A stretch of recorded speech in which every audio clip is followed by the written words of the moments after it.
Welcome to Health Hackers episode 18. I'm Gemma Evans. I'm a journalist here in the UK, and this is my series devoted to getting inside the minds of pioneering figures in health. My guest today is one of America's leading medical figures, Dr. Eric Topol.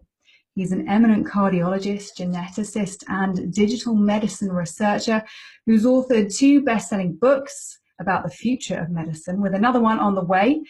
His influence and expertise has also reached the UK. Eric has been doing a review for the NHS looking at how to prepare staff to deliver a more digital future, the kind where doctors, nurses and patients could be using artificial intelligence, robotics, genomics and digital medicine. Over the next 30 minutes, Eric is with us to discuss all of that and the ways in which something called high definition medicine, tailored to each of us, could revolutionize the way we manage illness. As you can imagine, we have lots to discuss. Eric, thank you for being here. It's great to be able to talk to you. I presented Sky News' weekly technology show for 6 years, so health tech is an absolute passion of mine. I'm really keen to know what made you become so interested in the future of medicine, because you kind of diverted from your path a bit as a cardiologist. Oh, well, not really, Jim.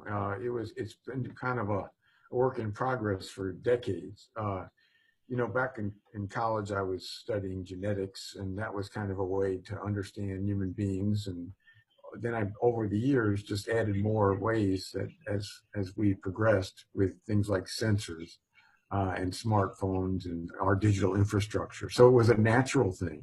And whereas a lot of times you see people that focus just on one thing to understand people, like their genomes or their scans, but the whole idea was we need all this stuff to really understand people and do much better job in promoting health, preventing disease. So that's really been the goal all along.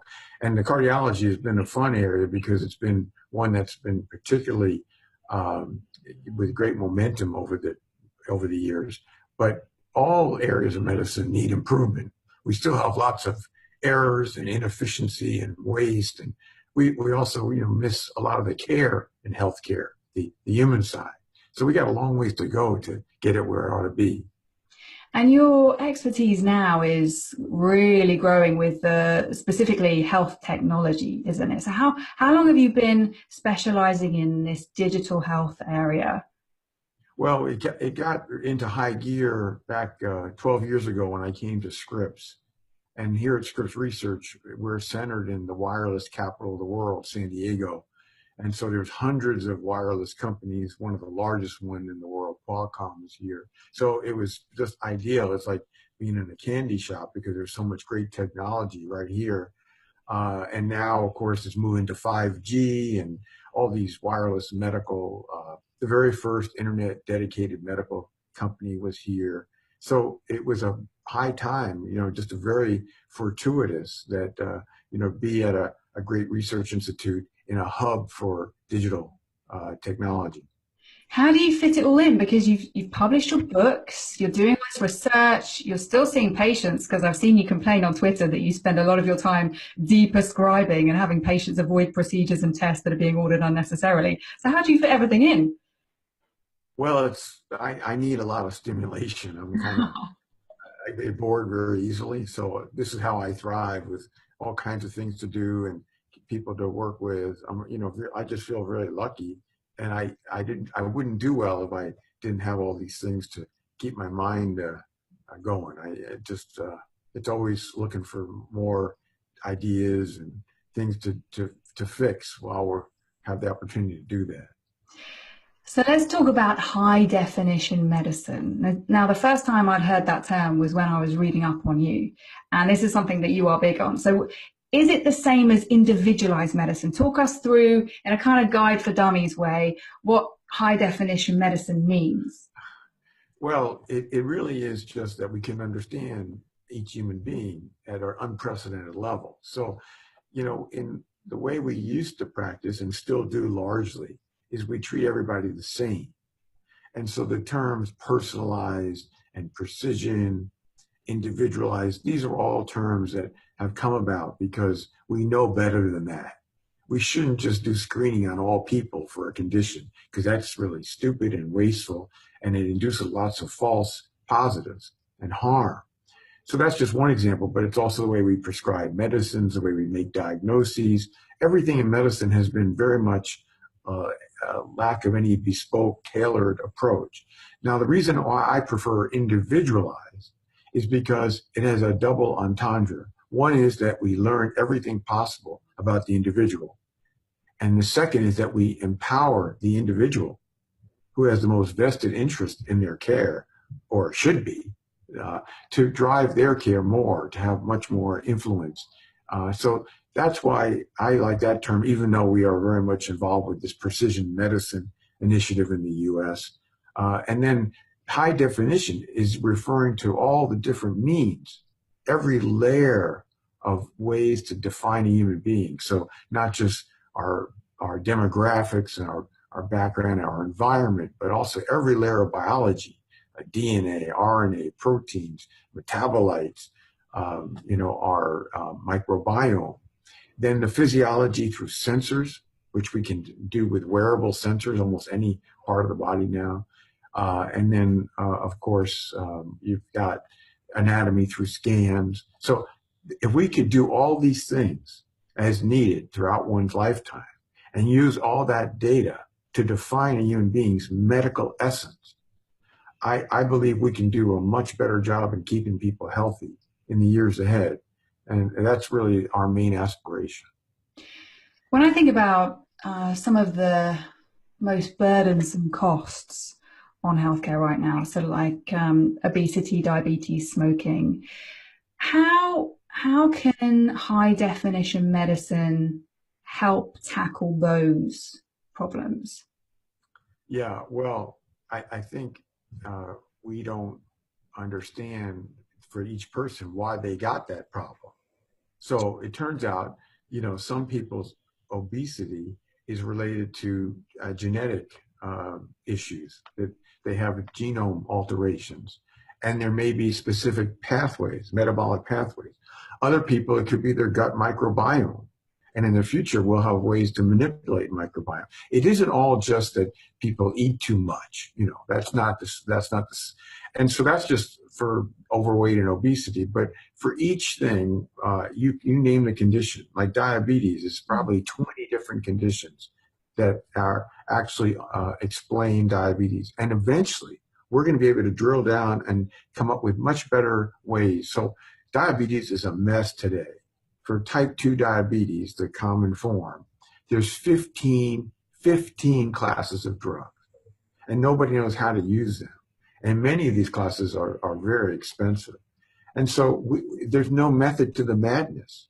And just giving out all these drugs willy-nilly, not matching up the deep-rooted problem of the person with the right medication, and ideally the prevention of the diabetes. So we can get much smarter. We will get much smarter. And we're right at this inflection point because we have tools now that we didn't have before. They're very new. They're very exciting. They have to be used judiciously, not in a promiscuous way, but I do think ultimately we'll go to a much higher tier of prevention and better treatment. So with the tools you mentioned there, can you give us some examples of the kind of stuff that you're looking at? Are you developing any of this, or are you kind of a consultant and someone to communicate with for the companies that are working on this stuff? Well, we do both, but mainly we are the test grounds, the validation center for a lot of technology. So it could be a smartphone app. But for example, we've developed a pregnancy smartphone app so we can deal with maternal mortality, which is a big problem in the US.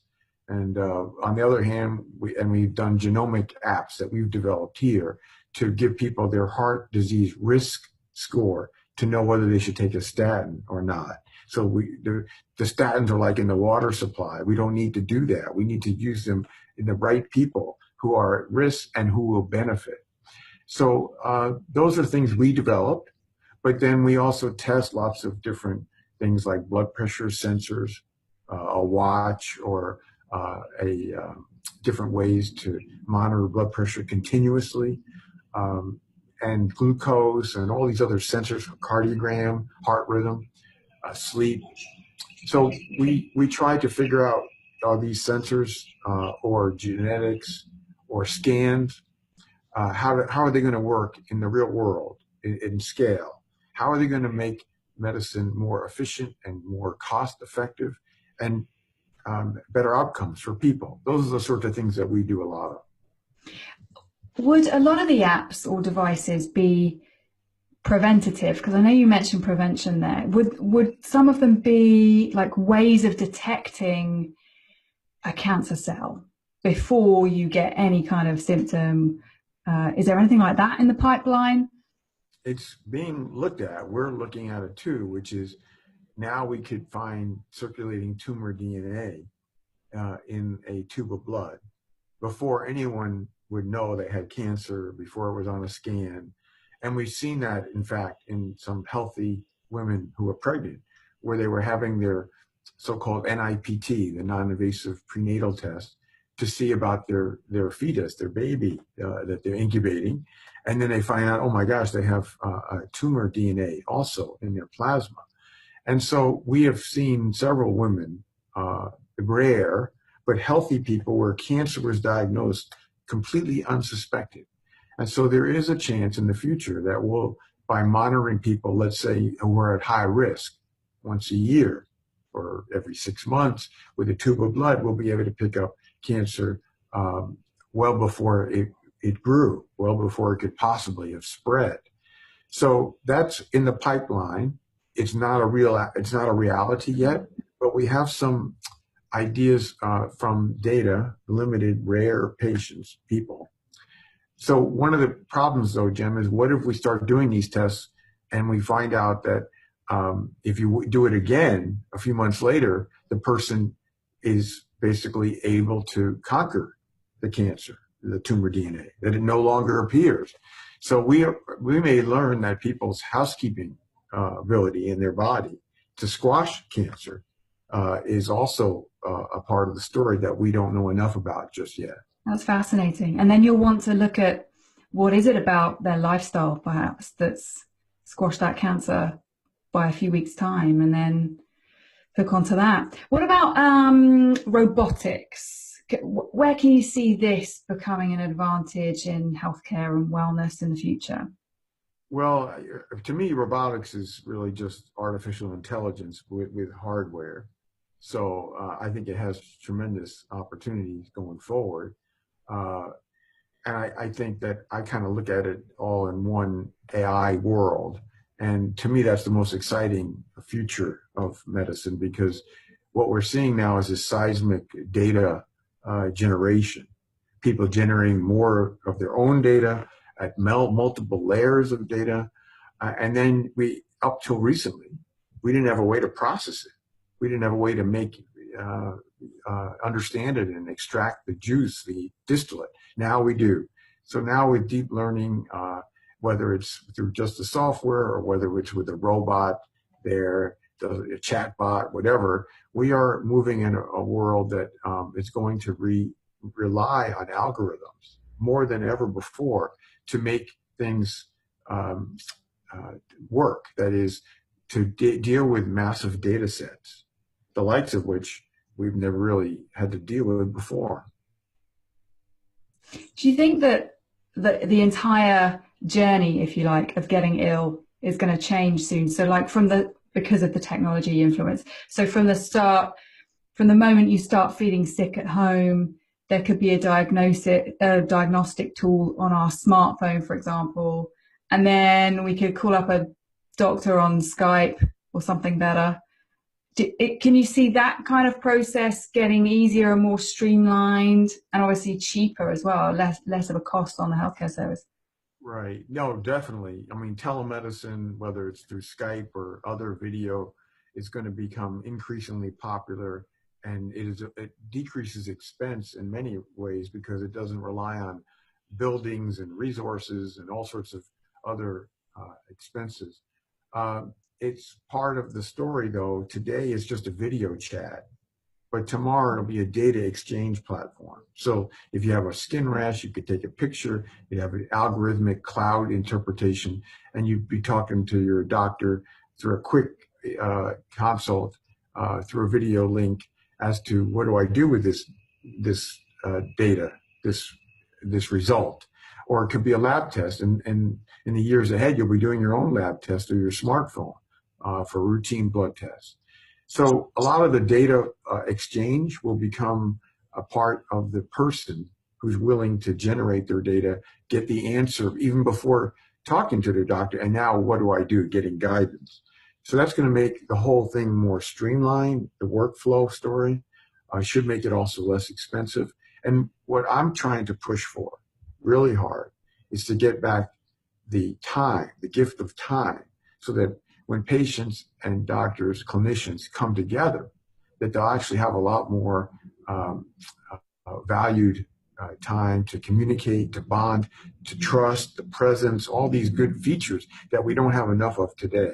And that, I think, is really the outgrowth of the era, potentially, of AI if we set our minds for it. Yeah, just a note on a kind of Skype idea, but taking it a step further into augmented reality, say, I just remembered I filmed a piece in a London hospital once where I was filming with the surgeon who was carrying out an operation, but he was being guided by another surgeon who was in another hospital miles away, watching it on a screen, and through the power of augmented reality was able to guide this other surgeon. So it was like it was a remote operation. Do you have faith in that kind of technology? Could we see that becoming a bit more prevalent soon, or are we still years off that being really kind of fail-safe? Well, no, I think we already have seen like robotic surgery at a distance where experienced surgeons can help provide robotic assistance from anywhere, wherever there's a broadband internet connection. So, no, we'll see more of that. But what we don't have is the idea that, robots are going to do surgery themselves. I mean, we're not looking at that. We're not looking at robots, doctors either. What we're looking really at is, better ways to deal with information than we do today, and much better, deeper information. So, when a person has surgery today, all their data from since they were born, or even before they were born, through the moment in life when they're going to have this operation, it often isn't known.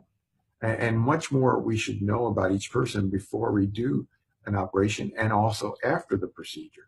So this sort of continuum, what we call long data, is really important too. We tend to get a little carried away with the technology and not give enough priority to the data and information itself.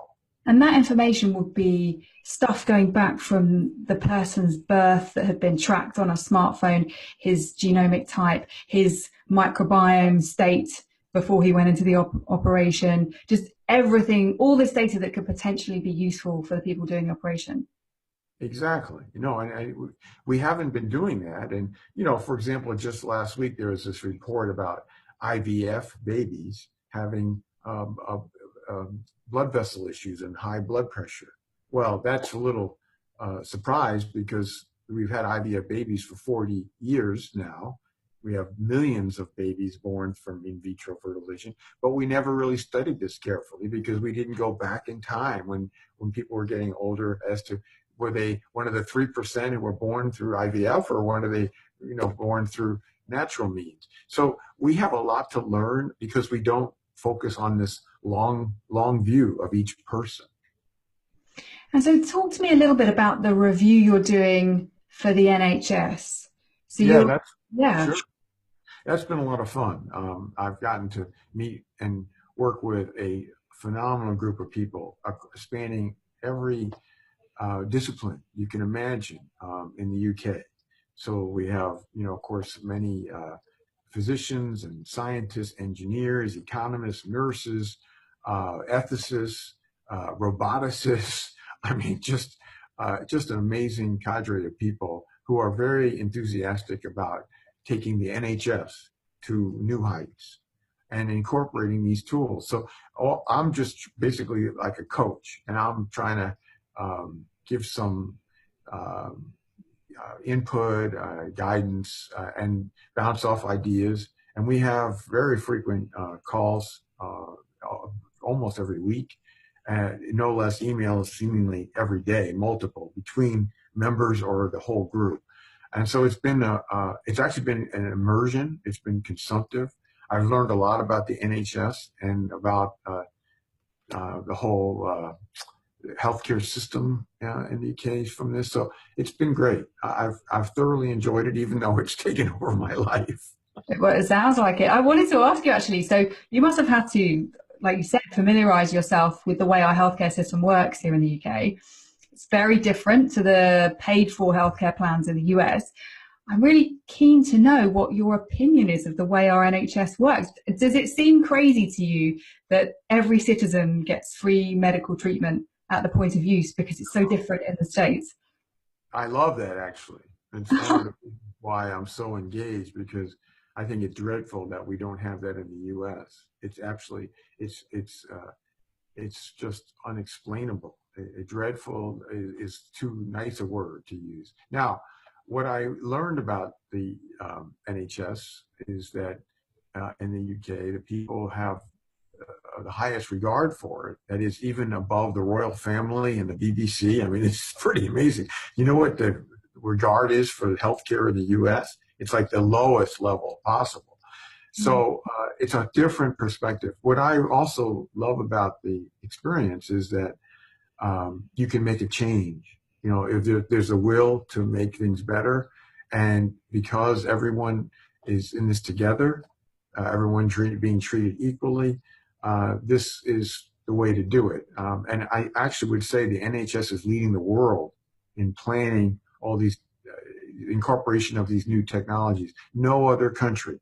And there are other countries that appreciate the importance of AI, including China and France and Canada, other countries. But no country has taken this seriously as to planning the future of healthcare and the workforce implications as the NHS. So it deserves a lot of high regard.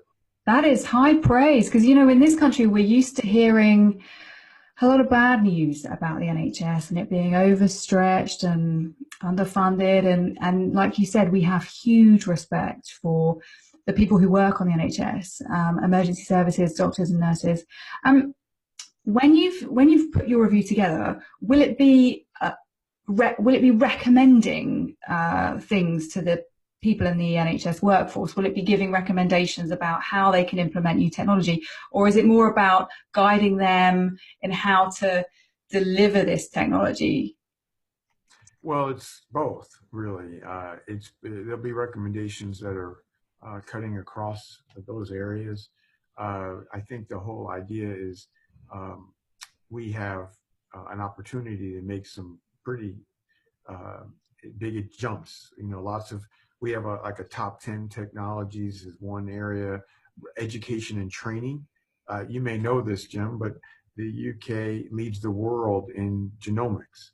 And it has also, along with that, you know, whether it's the UK Biobank and Genome England, but it's also done the first rate as far as educating the public and the health professionals in genomics to basically be the world leader. Well, it needs to do that, of course, with AI and digital medicine and robotics. And so that has been a good foray into how to get geared up for this future. We're planning a 20-year, you know, it's not just next week and next year, but a whole 20 years. It's hard to do that in some respects because, you know, things change so quickly. But no, our recommendations are going to be pretty broad, and cutting across almost everything you can think of, but especially we're putting a fair amount of energy into what is it going to take for education, training, what workforce kind of reconfiguration is going to be needed to accommodate these jumps, and what can we do to really get to everything is about the patient, and the patient is how are they going to be better served? How are we going to promote a better patient-doctor relationship? and better outcomes for patients, better prevention for patients. So if you think of it from that standpoint, that's what it all kind of grows out from that. So again, every possible way, which way we can advance the patient story. I did not know that about the UK leading the way in genomics. And by genomics, we're talking about DNA, aren't we?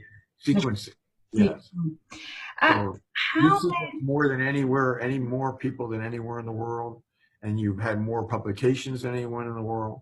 You are the world leader without even a question at this point. I need to get more geneticists on the show, because this is something we haven't covered. This is great.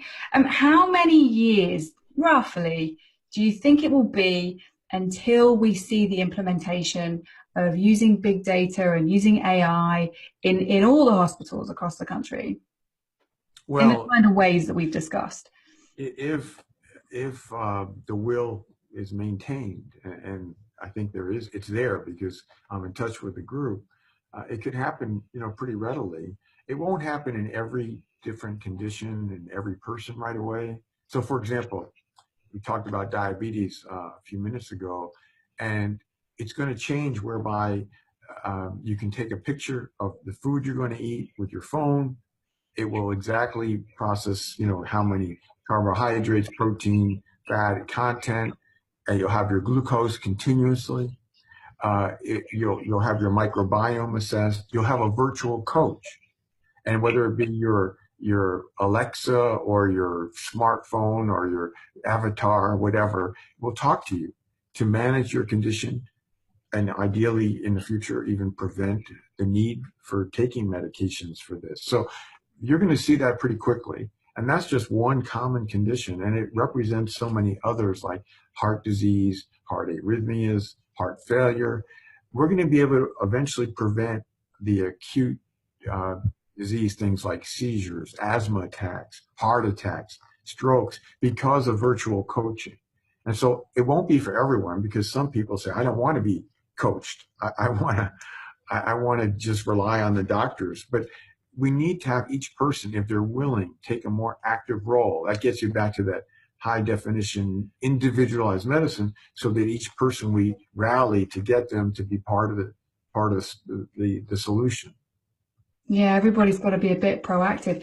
You mentioned constant blood glucose monitors there. There's a British startup who've just started developing a new one, which is meant to be, well, it sounds like it's getting far more accessible to have a constant blood glucose monitor. I'm actually going to try it out, or I'm going to meet the team tomorrow, because they've developed this app where you can, if you wear it for a couple of weeks, you end up being able to tell which foods you're responding well to and not. And when I say response, I mean which ones, if you're responding well, you're not having the massive spikes in blood sugar. And then I think their intention is for people to be able to kind of tailor their diet to the foods that they're getting on well with. But there's always that the expectation that the person doing it has to be quite responsible for their own health. Everyone has to play a role in kind of looking after themselves. Do you think there's going to be a lot of resistance going forward, or what do you think might end up being the biggest barrier to overcome when this kind of technology is getting out there a bit more? Well, the barrier has always been changing behavior, changing lifestyle, the willingness for people to eat healthier and maintain the right weight and being physically active. Those things are still going to be important. There's not going to ever be any, as far as I can see, a magic pill to accomplish those things. So we have to learn how to, nudges and behavioral science is also part of the story. Because just as you were saying, when you use a glucose sensor and you don't have to do finger sticks, and you learn what foods lead to spikes, and well, you say, well, do I want to change my diet and eat less of those things that are the culprits?